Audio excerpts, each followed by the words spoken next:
Selain rusak dan nyaris putus, jalur Atoga yang ada di Kecamatan Modayak, Kabupaten Boltim, sering dijadikan tempat pesta miras hingga konsumsi obat batuk. Pasalnya, dari pantauan Tribun Manado, terdapat 43 pembungkus obat batuk yang berserakan di tepi jalan. Selain itu terdapat botol bir, hingga tercium bau miras jenis cap tikus yang sangat menyengat. Menurut warga, banyak anak-anak muda sering mengkonsumsi miras dan meminum obat batuk di jalur Atoga. Kalau malam hari banyak yang minum miras di sini, kata Dori, salah seorang warga Modayak Barat ketika ditemui, Rabu, 18 Juni 2025 di jalur Atoga.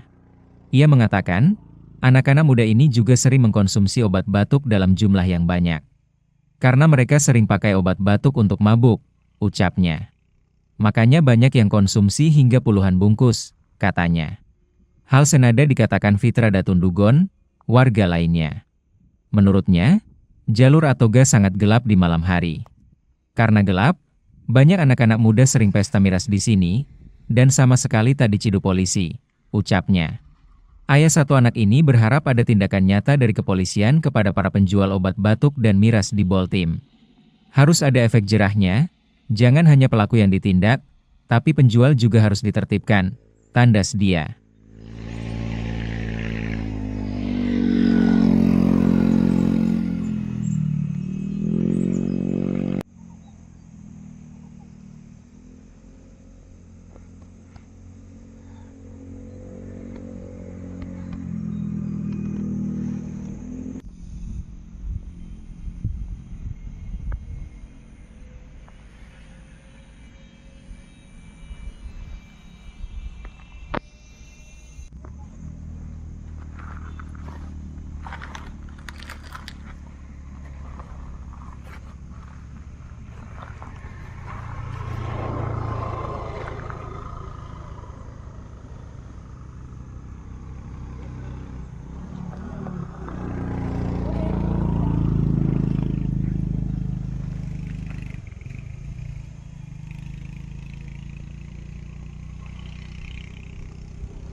Download Tribun X sekarang, menghadirkan lokal menjadi Indonesia.